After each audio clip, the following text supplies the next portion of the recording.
දැන් ඔබතුමා තමයි විජයගෙත් යාළුවා මාල්නිගෙත් යාළුවා. මේක සැබෑ තොරතුරක් නිවැරදි තොරතුරක් දැනගන්න පුළුවන් ඔබෙන් පමණයි. දෙන්න දෙන්නටම වමනාවත් වුණ විවාහ වෙන නිත්‍යානුකූල. සමහර විට විජයයි මාල්නී එකතු වුණා නම් විජයත් ජීවතුන් අතර ඉන්නවා මාල්නී ජීවතුන් අතර ඉන්නවා වගේ හැඟීමක් ඇති වෙන්නේ. සත්‍ය වශයෙන් විජයත් ජීවතුන් අතර ඉන්නවා මාල්නී ජීවතුන් අතර ඉන්නවා.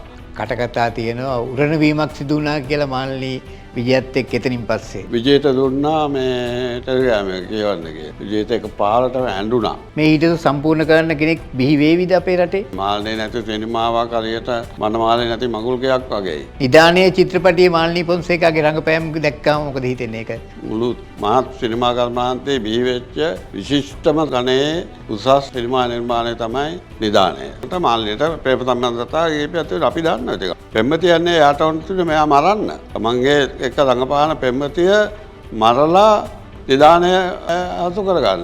නිල්ලි රැජිනක් බිහි වෙච්ච චිත්‍රාගාරය ජාතිවාදී කලකෝලාහල නිසා විනාශයට පත් වුණා. මාල්නී පොන්සේක කියන්නේ රටකට රන් ආකාරයක් මැණික් ආකාරයක් බිහි වෙන්නේ කලාතුරකින්.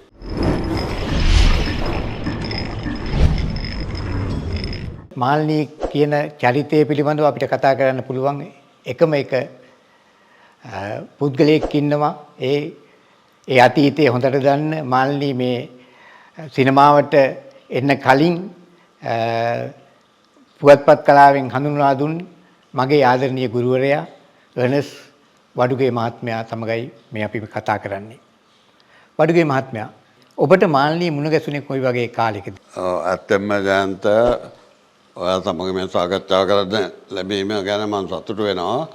ඒත් ඉස්සෙල්ලා බොහොම හැඟීම්බර ජීවිතයේ තමන්ගේ පවුලෙම තමන්ගේ සමීපම ඥාතිවරියෙක් වියෝ වුණා වගේ හැඟීමක් මගේ හදසන්තානයේ තියෙන්නේ. ඒ මාල්නී පොන්සේකා ජාතියෙන් සමු ගැනීම. මාල්නී පොන්සේක කියන්නේ රටකට රන් ආකාරයක් මැණික් ආකාරයක් බිහි වෙන්නේ කලාතුරකින්. ඒ වගේ ශේෂ්ත්‍රයකට ඒ වගේ වටිනා සම්පතක් හිමි වෙන්නේ කලාතුරකින්. අපේ කලා ශේෂ්ත්‍රයට හිමි වෙච්ච මහා රන් රාජිනිය අද ජීවිතේ සමු අරගෙන අප හැරදා යනවා. මම හිතන්නේ මාල්නී පොන්සේකට අප හැරදා යන්න පුළුවන් වෙයි කියලා. ආත්මයෙන් ආත්මයට මාලිනී සෙනෙලතා පොන්සේකා අපේ හදවත් තුළ ජීවත් වේ. ජයන්ත මගෙන් ඇහුවේ මාලිනී මුලින්ම හමු වෙන්නේ කොහොමද කියලා. ඒකත් ලස්සන සිද්ධියක්. මාලිනී සිනමාවට එන්නේ ඉස්සෙල්ලා මට මාලිනී හම්බුනේ පුංචි බබා චිත්‍රපටය සඳහා පූර්ව සාකච්ඡාවක් තිබුණා විජය ස්ටුඩියෝ එකේ. පුංචි බබා නිර්මාතෘ මහා සිනමා වේදිකයෙක් වන තිස්ස ලියනසූරිය නිෂ්පාදනය කරේ සුගතදාස මානසිංහ. දැන් ආමත් කලාවෙන්න ඔයාගේ ඥාති පුත්‍රයෙක් ජනිත් මානසිංහ. සාකච්ඡාව වෙත්ත ජෝවා බේවික්කම ඇන්ටන් අල්විස් සුගතදාස මානසිංහ සිරිත නාරත්න ආදී ඇවිල්ලා හිටිය. ඒ අවස්ථාවේදී තමයි මාල්නී මුලින්ම හමු වුණේ. ඒ හමුව පැය කීපයක් වුණත් ජීවිත කාලයක් ඇසුරු කරලා වගේ ලෙන්ගතුකමක් අපි දෙන්න අතර ගොඩ වුණා. අනේ මං වරෙන්කෝ ඒ විදියට කතා කරන තත්ත්වයටපත් වුණා. පස්සේ මාල්නී මට ආරාධනා කරා ගෙදරට එන්න කියලා. කැලණියේ වෙදමුල්ලේ මාල්නී ජීවත් වුණේ. ඒ කොහේදීද ඔබට මුණ ගැසුනේ?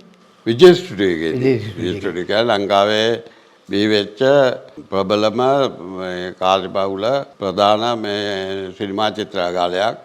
අවස්ථාවට ඒක අද නැහැ. මොකද ජාතිවාදී කෝලාහල වලට අහු වෙලා ගිනිගෙන විනාශ වුණා. නිල්ලි රැජිනක් බිහි වෙච්ච චිත්‍රාගාරය ජාතිවාදී කලකෝලාහල නිසා විනාශයට පත් වුණා. එතෙන්දි තමයි මාල්නී හම්බුනේ. පස්සේ මාල්නී ආරාධනා කළා ගෙදර එන්න කියලා. එතකොට මම පත්තරේ වැඩ කරනවා සරසවියේ. එතකොට සරසවියේ කර්තෘ විමල්ශ්‍රී පෙරේරා, නියෝජ්‍ය කර්තෘ ලක්ෂ්මන් වික්‍රමසිංහ දෙන්නගෙන් අවසර අරගෙන මම ගියා මාලිනීලා ගෙදර. මාලිනීලා ගෙදර යනකොට මාලිනීලාගේ අම්මලා නංගිලා කට්ටිය ඔක්කොම හරියට මනමාලයක් යනවා වගේ මාලිනී බලන්න ඔක්කොම පේ වෙලා හිටියා. ඉතින් ඒගොල්ලෝ හරිම සුවදායි. ওই දමයන්ති පොන්සේක උකුරුඩ ඇවිල්ලා වාඩිලා කතා කරන්නේ. ඒ වගේ එච්චර ශ්‍රියානි පොන්සේකා රසාදරී පොන්සේකා දැන් තමයි සොනාලිලා මේ බිහිවෙලා ඉන්නේ ළමයාත් සමනලී ෆොන්සේකා සමනලී පොන්සේකා සමනලීට ඉස්සෙල්ලා සමනලීලා තාත්තා ආනන්ද පොන්සේකා එයාත් දළුවෙක් එයා දල්ලකු ළමයෙක් එකේම හිටියා ඉතින් ඔහොමලා පුදුම බැඳීමක් දුන්නා පස්සේ ඉතින් අපේ දැන් ඒතකොට ඔබතුමා මේ දැක්කද මාල්නීගෙන් මේ වගේ අනාගතයක් යන්න පුළුවන් ඒක තමයි අනාගතයක් යන්න පුළුවන් කියලා මම දැක්ක විතරක් නෙවෙයි මාල්නී සෙනෙලතා පොන්සේකාගේ මුල්ම ලිපිය පුවත්පත් ලිපිය ලිව්වේ මම. ඒකේ පටන් ගත්තේ ආරම්භ කළේ අද මම මේ පුංචි බබෙක් ගැන කතා කරන්න යන්නේ. කවුද පුංචි බබා කියලා පාඨකයෝ හිතයි. පුංචි බබා තමයි සිනමාවට අද දින එකතු වෙන පුංචි බබා. එයාගේ නම සෙනෙලතා. සෙනෙලතා කිව්වම මාල්නී සෙනෙලතා පොන්සේකා.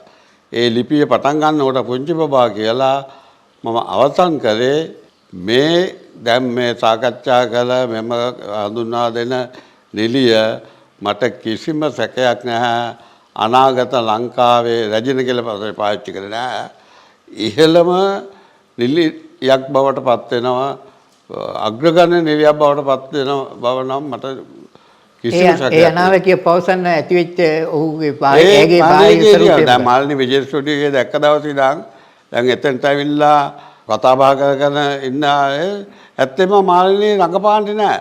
අතපය මේව කරනවා කතා කරනවා හරි සීදේවි ආකර්ෂණීයයි. ඒකෙම තේරෙනවා එයා මේ සහජ උත්පත්තියෙන්ම නිලියක් වෙච්ච මේ කාන්තාවක් මං හිතන්නේ. ඊට කලින් රුක්මනී දේවිය තමයි අපි රැජින කියලා හඳුන්වන්නේ. දැන් ඔබ දැක්කද ඒ සම්බන්ධතාවයත් එක්ක මෙයාගේ රුක්මනී දේවිය තමයි ඉතින් අපේ රැජින මුල්ම ඒක ඉතින් මම බෑ ඒක එයා ඒ යුගයේ එයා බිහි වෙච්ච මේ මුල්ම කතානාද චිත්‍රපටය කඩොල් පොරොන්දුවේ ප්‍රධාන නිලිය නිසා ඊට පස්සේ වෘත්තීය වශයෙන් සිනමාව ගොඩ නැගිලා සුජාතා කැලහඳ සදසුලම් මාතලන් වගේ චිත්‍රපට ඇවිල්ලා ඒ වයින් තමයි මේ වෘත්තීය සිනමාවක් මේ සිනමා කර්මාන්තයක් ගොඩ නැගුණේ. ඒ කර්මාන්තයේ නිලරජින තමයි මාල්නී පොන්සේකා. පුංචි බබා තිරගත වුණාට පස්සේ ප්‍රදර්ශන වුණාට පස්සේ පුංචි බබා තිරගත වීමම පුංචි බබා එක්කේ මාල්නීගේ සහකාර නළුවා හැටියට හිටියේ අපේ අග්‍රගණ්‍ය නළුවෙක්. ඒ කොටත් ජනප්‍රියයි ජෝවාබේ වික්‍රම. ජෝවාබේ වික්‍රම තමයි ගෞරවය හිමි වෙන්න ඕන මේ මාල්නී හඳුන්වා දීමේ එක්ම තිස්සලී සූරියයි ඇන්ටනල්ලිත් වැඩි අය සුගතදාස පාරසිංහයි.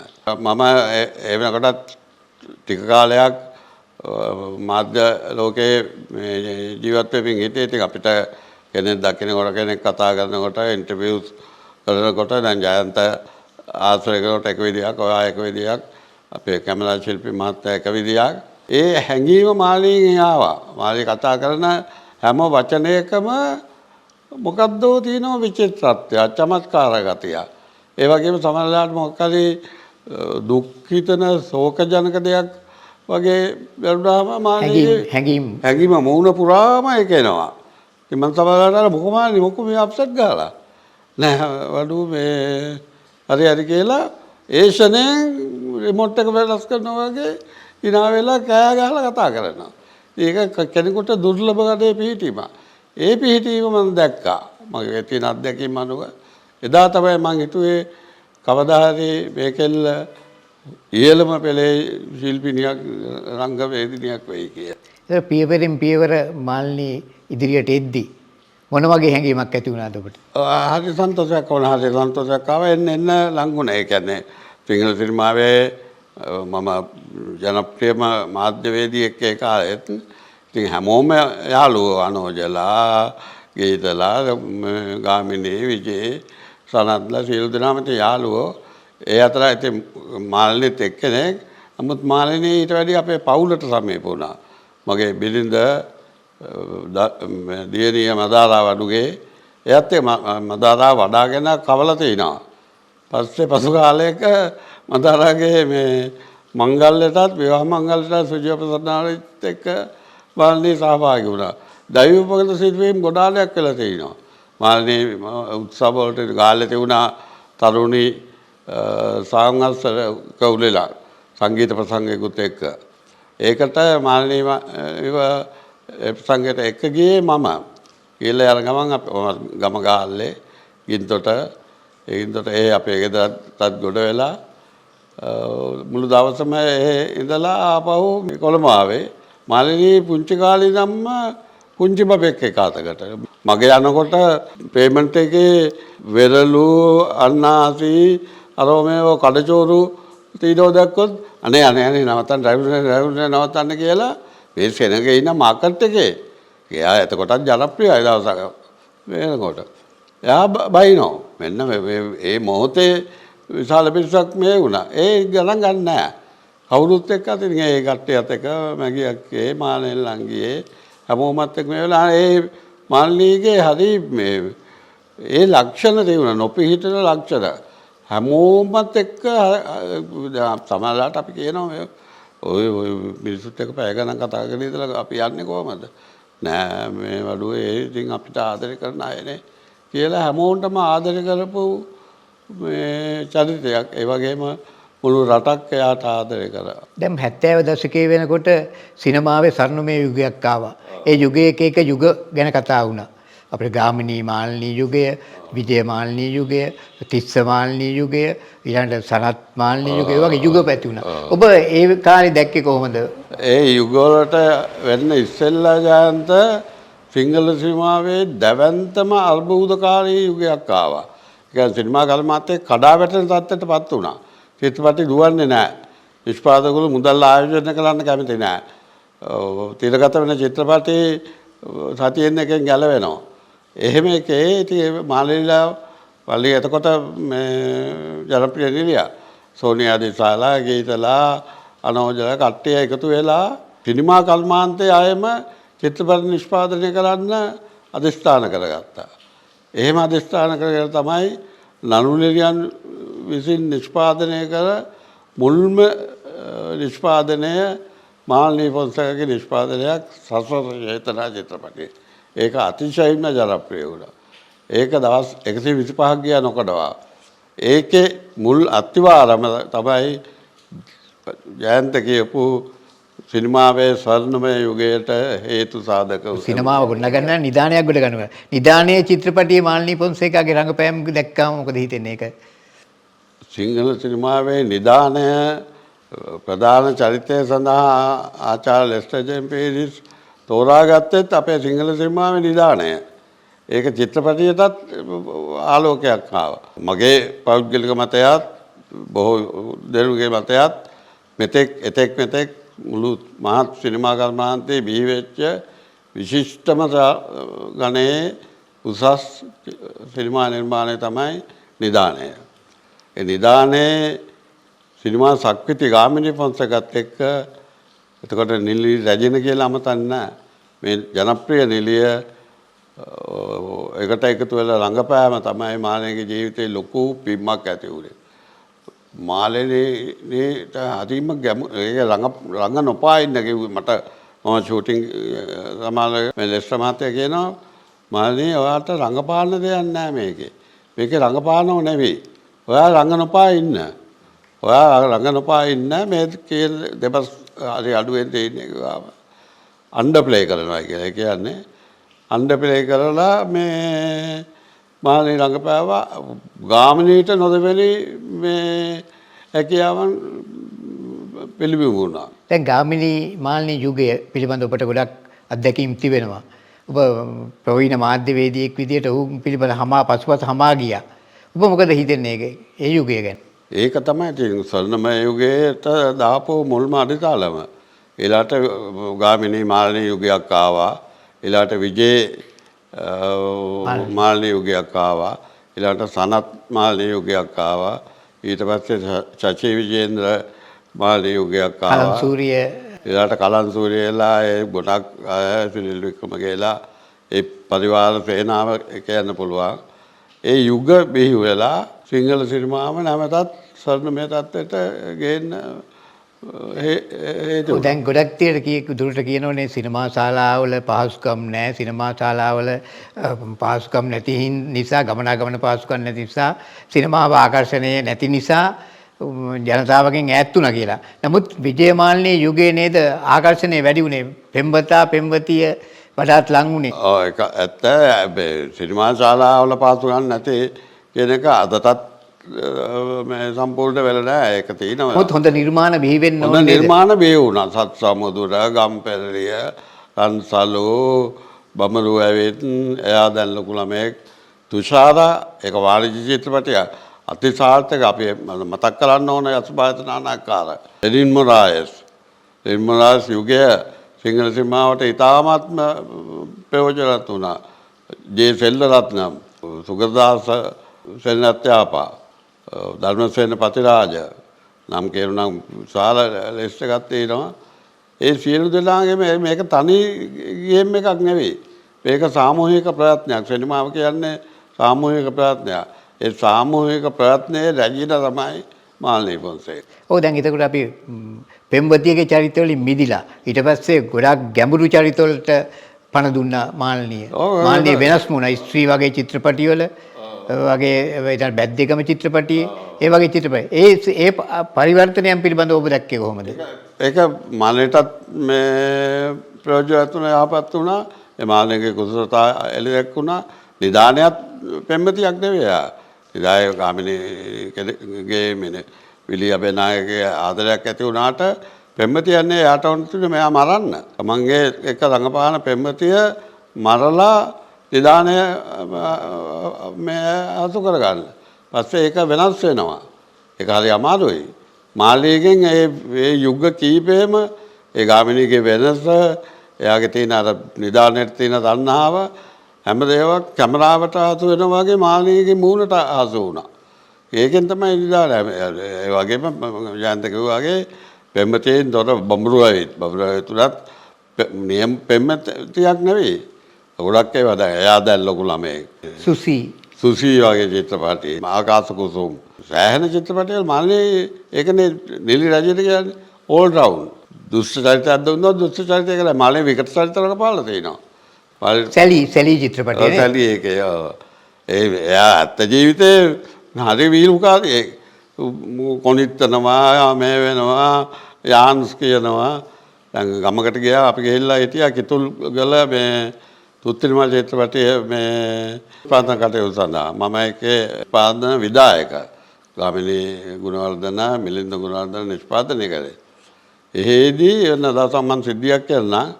උදේ පාන්දර දර්ශනයක්, ඒ කියන්නේ කිතුල්ගල අසබට ගඟක් තියෙනවා. කිතුල්ගල කියන්නේ ඓතිහාසික සිනමාවට සම්බන්ධ එක බ්‍රිජ් ඔන් ද රිවර් ක්වයි නිෂ්පාදනය කළේ ඩේවිඩ් ලීන්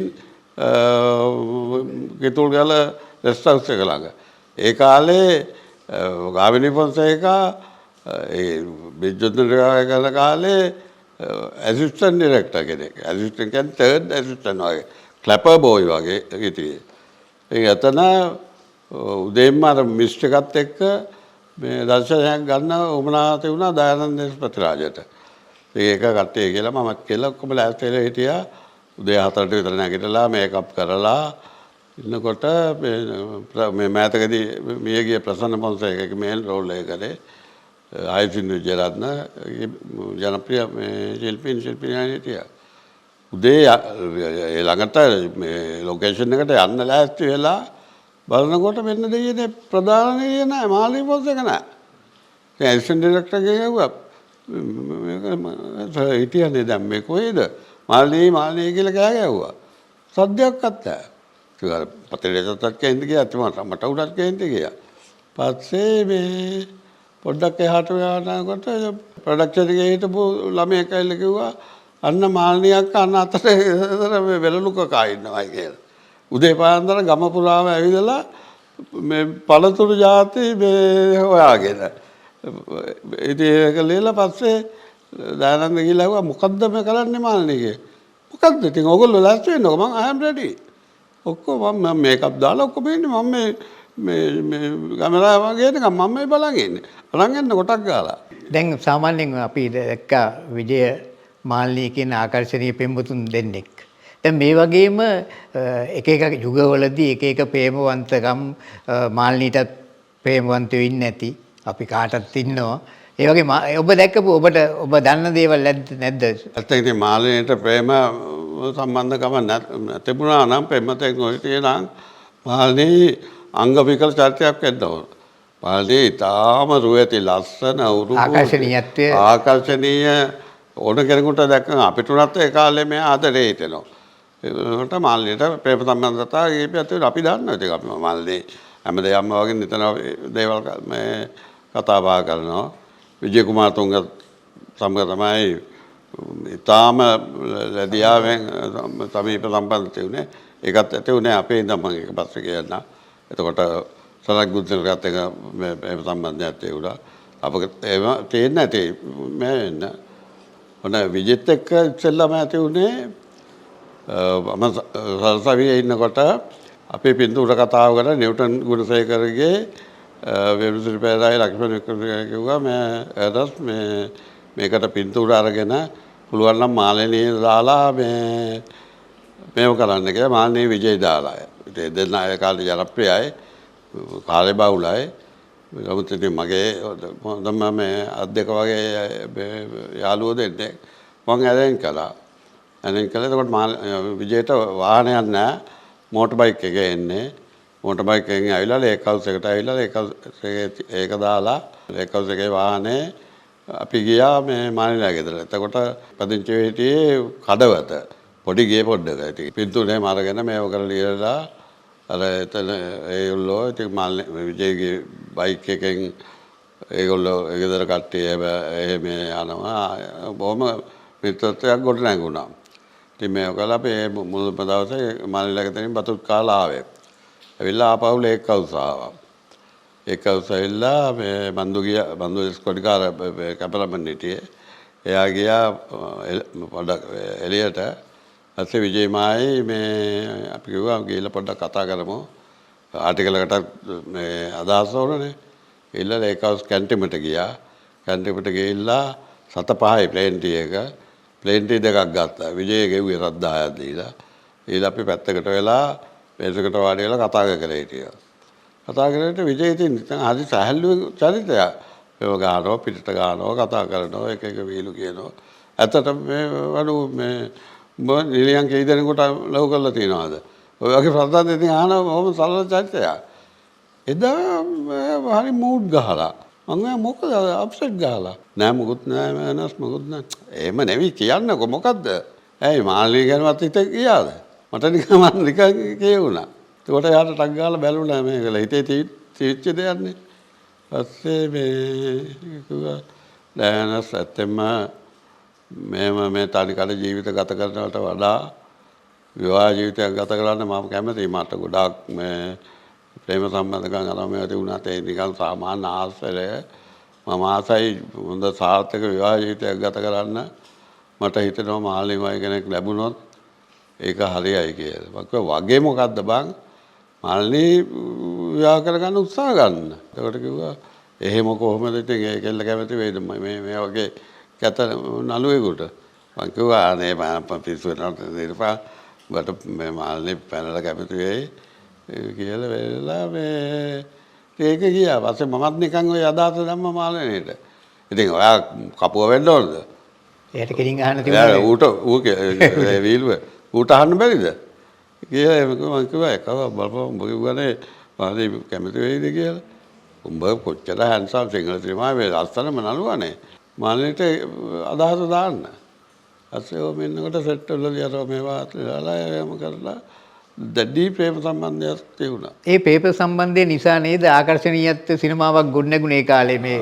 හරියට බලපෑවා. ඒ කියන්නේ විජේ මාළිනී ෆිල්ම් එකක් කිව්වොත් දවස් 100 ෂුවර්. ඒකට මිනිස්සු බලනවා. ඒක වගේ ලස්සනයි. ඒක දැන් ඔය ගොඩාක් සිනමාවේ තියෙන ලස්සනම ප්‍රේම ගීත තේරුව 140ක් විතර තියෙන විජේ මාළිනී රූපගත කරපු ඒ. දැන් මෙතෙන්දි ජෝතිගේ කටහඬ ඇන්ජලින් ලතාගේ කටහඬ ඕන කටහඬක් කරනවා. ඒකයි ෆිල්ම් වොයිසස් තිබුණේ ජෝතිට ඇන්ජලින්ට ලතාට සුජාතත් නායක. පස්සේ ඉතින් මේ දෙන්නගේ ප්‍රේම සම්බන්ධය තියලා විවාහ වෙන තත්ත්වයට පත් වුණා. සිඩ්නි කුමාරතුංග සහෝදරයාගේ වියෝවත් බලපෑව නේද එතන? හරියට හරි. මේ තරම් දුරට ප්‍රේම සම්බන්ධතාවයක් ගොඩනගාගෙන ඇවිල්ලත් ඇයි බැරි වුණේ විවාහයක් නොවී ඉන්න? මොකද? නෑ විජේගේවත් මාල්නියගේවත් අදාතක් තිබුණේ නෑ මගහරින්න. විජේ මාල්නිය ආශ්‍රය කරේ තම සහකාරය කරන්න ඉස්සෙල්ලම ලේකකගේ කැට්ටමේටි කියපු දේ මතකනේ. කිව්වේ මගේ ජීවිතේට මෙහෙම නෙවෙයි දැන් මම ආසයි හොඳ සාර්ථක විවාහ පිළිවෙලක් වෙන්න ඕන කියන එක. පිළිවෙලක් වෙන්න ඕන සෙටල් වෙන්න ඕන කියලා. ඒකට එයා තෝරගත්තේ මාල්නිය. ඒකටම තලකොටුවත් නාරාය වෙන විජේලාගේ වල් ගෙට්ටුව පීබී ඊළඟශ්‍රී කියලා මාධ්‍යවේදියෙක් හිටියා. යා බෝඩ්ඩේ හිටියේ එතන. කේඩීකේ ඒ ගෙදරට එනවා නිතරම අපිත් එනවා කලාකාරයෝ ගොඩක් එන තරම්.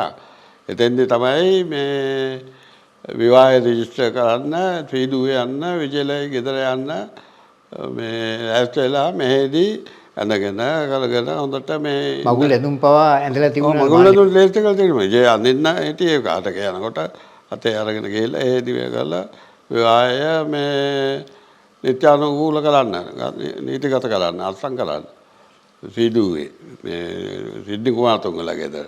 සිද්ධි කුමාරතුංග කියන්නේ විජේ ජීවන්ගේ තාත්තා. ඔව් විජේගේ මේ සහෝදරයා. මේ එයාගේ බිල්දේම ඉතින් ඒගොල්ලෝ තමයි කාලා බිල් එක පවුලක් වගේ. ඔහොම ඉන්නකොට යන් ඉතින් අර්ථයත් කියනවා මේගොල්ලෝ ඉක්මනට යන් 11කුත් ගානට වගේ මේ නැගත තියුනේ. දැන් ඉතින්දී සූදානම් වෙලා සූදානම් වෙලා තිබුණේ. ඔව් සූදානම්ත් වෙන්නේ. ඒ කියන්නේ මේ 11කුත් ගානට කොහෙද නැගත තියුනේ. ඒක වෙනකොට සීදුවට යන්න අපි කීප දෙනෙක් KDK ධර්මවර්ධනට මම හිතන්නේ KW පෙරළ මාත්‍යත් ඇවිල්ලා හිටියා. ඒ යාළුවෙක් හොඳ මේ PV ළඟරින් මේ ඇස්ට්‍රේලියාවේ ඉන්නකොට ඒ කාලේ මේ ජංගම දුරකථන එහෙම නැහැ.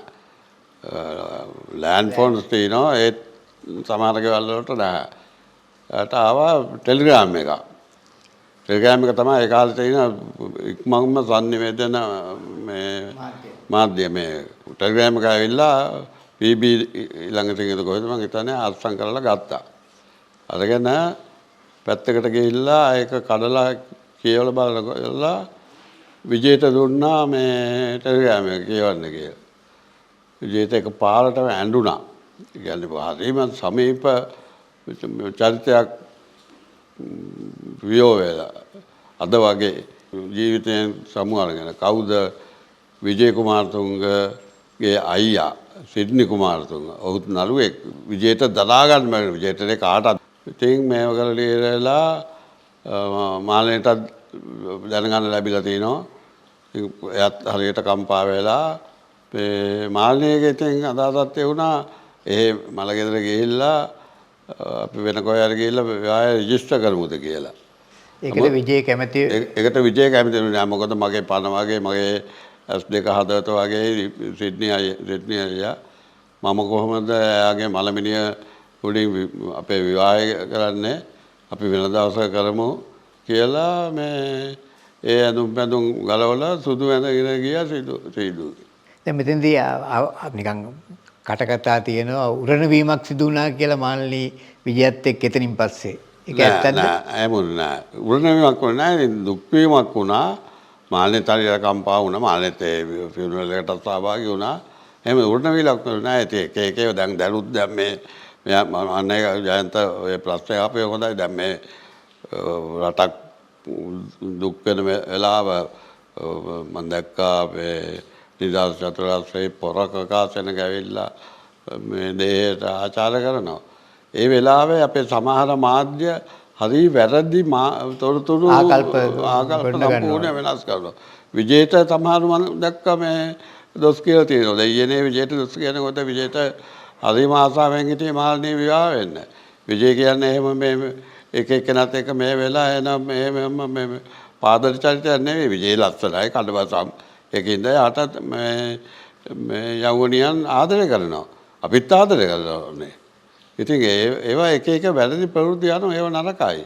නෑ මේ සාවද්‍ය ප්‍රවෘත්ති පළ වෙනවා සමාජ මාධ්‍ය හරහා. දැන් ඔබතුමා තමයි විජයගෙත් යාළුවා මාල්නීගෙත් යාළුවා. මේක සැබෑ තොරතුරක් නිවැරදි තොරතුරක් දැනගන්න පුළුවන් ඔබෙන් පමණයි. අපි ඒක ගැන සතුටු වෙනවා. හැබැයි තොරතුරක් කියන්නේ ඇත්තෙන්ම දෙන්නටම වමනාවත් වුණ විවාහ වෙන නිත්‍යානුකූල. විවාහ වෙලා නිවසක් අරගෙන ඒකට දරුමල්ලෝ හදලා ජීවත් වෙන්න. ඉතින් ඒක දෛවය කියන එක හරි පොදුබයිනේ.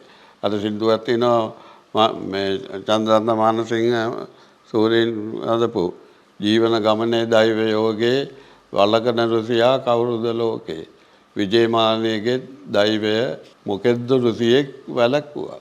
කරන්න දෙයක් නැහැ. දැන් ඔබතුමා දකින්නවද දැන් සමහර විට විජයයි මාලිනී එකතු වුණා නම් විජයත් ජීවිතුන් අතර ඉන්නවා මාලිනී ජීවිතුන් අතර ඉන්නවා වගේ හැඟීමක් ඇති වෙන්නේ. සත්‍ය වශයෙන් විජයත් ජීවිතුන් අතර ඉන්නවා මාලිනී ජීවිතුන් අතර ඉන්නවා.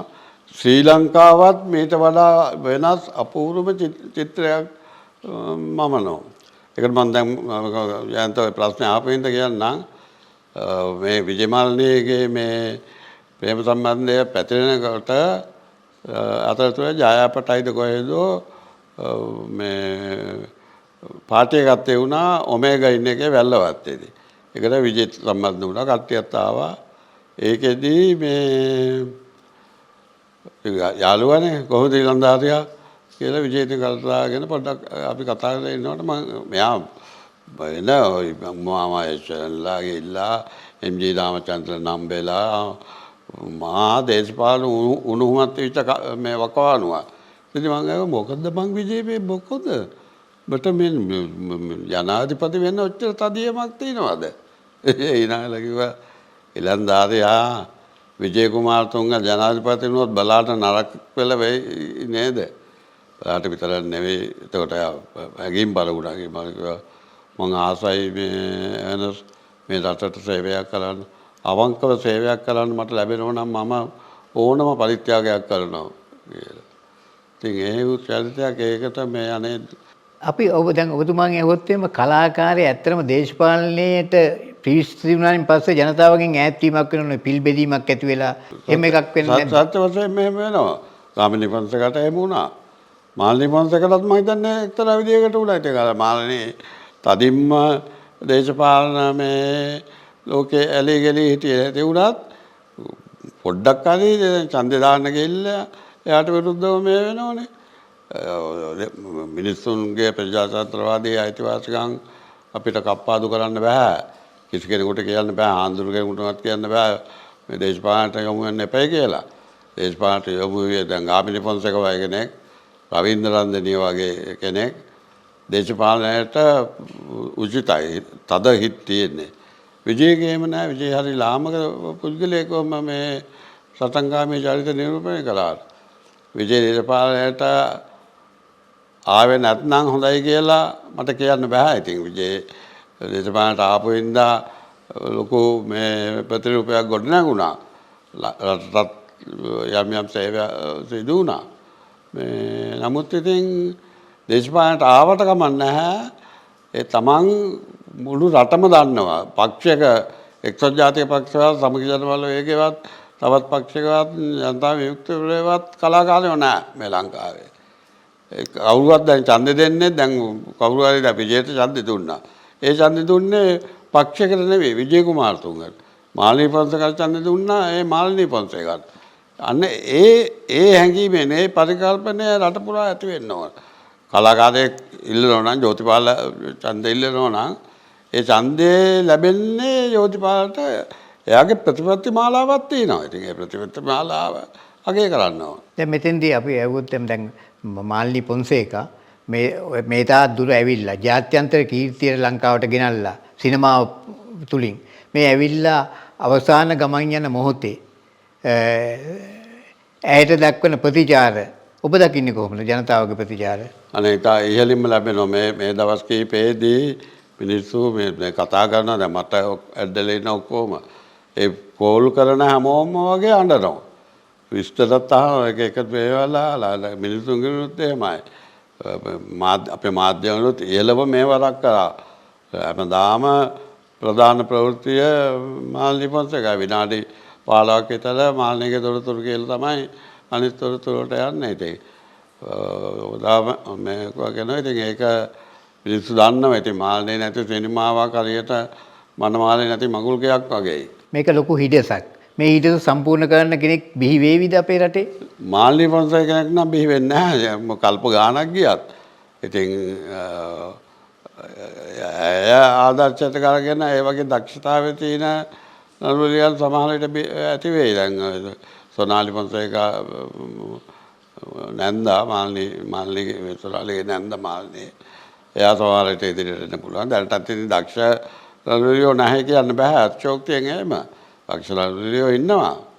දැන් විජය කුමාරතුංග නැතුණයි කියලා සිනමාවට ලොකු පාඩුවක් වුණා. දැවැන්ත කුළුණක් කඩා වැටෙනවා වගේ. මාළිග එකත් කාලයක් අරගෙන තියෙයි ඉතින්. නිදානේ රංගපාන්න, බබරවුත් රංගපාන්න, එයා දැන් මේ රංගපාන්න මාළිග කෙනෙක් රක්තා වගේ චිත්‍රපටයකනේ රක්ත වගේ චිත්‍රපටයක උචාරා වගේ චිත්‍රපටයක ඒ වගේ කෙනෙක් අපිට සොයාගන්න නැහැ. මාළිනී සෙනලතා පොන්සේකා කෙනෙක් උපන්න එච්චරයි. මාළිනී පොන්සේකා කෙනෙක් බැබළුණ එච්චරයි. ඒ රන් ආකාරයක් ඒ රන් රාජිනියක් ඒක ඇත්තෙන්ම සුපිරිත පුෂ්පයක්. මාළිනී පොන්සේකා කියන්නේ ඉතාම ලංකාවේ බිහි වෙච්ච සුවඳවත්ම පුෂ්පය, සිනමා පුෂ්පය, ප්‍රතිභාපූර්ණ නිලියක්. ඒ ඔක්කොන්ට වැඩිය හදවත රත්තරන් හොඳම ගෑණි කාන්තාවක්. මාළිනී තරම් මිනිස්සු කෙරෙහි දයානුකම්පාවක් පාන කෙනෙක් මම දැකලා නැහැ. ඉතින් මාළිනී අද ඔයා අපෙන් සමුගන්නවා. ජීවිතය කියන්නේ ඉතින් එහෙම බෞද්ධ ආගම අනුව ජීවිතය අනියතයි. ඉතින් මරණය කියන එක ස්ථිරයි. ඔබට මේ රටේ මිනිස්සු වරම් දෙයි ජීවිතේ සමුගන්න. නමුත් නිවන් දක්නා ජාති දක්තුරු මාළිනී පොන්සේකා අපේ රටේ බිහි වේවා, අපේම හිතවතියක් වේවා කියලා මම ප්‍රාර්ථනා කරනවා. බුදු සරණයි මාළිනී. බොහොම ස්තුතියි මේ ඔබතුමාට මාළිනී ගැන මෙතෙක් නොදත් බොහෝ කරුණු කාරණා අපිත් එක්ක සාකච්ඡා කළා. ඒ ගැන බොහොම ස්තුතිවන්ත වෙනවා. ඇත්තම අපි කියනවා මාළිනී පොන්සේකා කෙනෙක් තවත් බිහි වෙන්නේ නැහැ. ඒ මාළිනී පොන්සේකාගෙන් ඉගෙන ගන්න බොහෝ දේවල් තියෙනවා. මාළිනී පොන්සේකා ඉගෙන ගන්න කියලා අපිත් මාළිනීට ප්‍රාර්ථනා මාළිනීට කරන ගරුත්වයත් ඒකයි.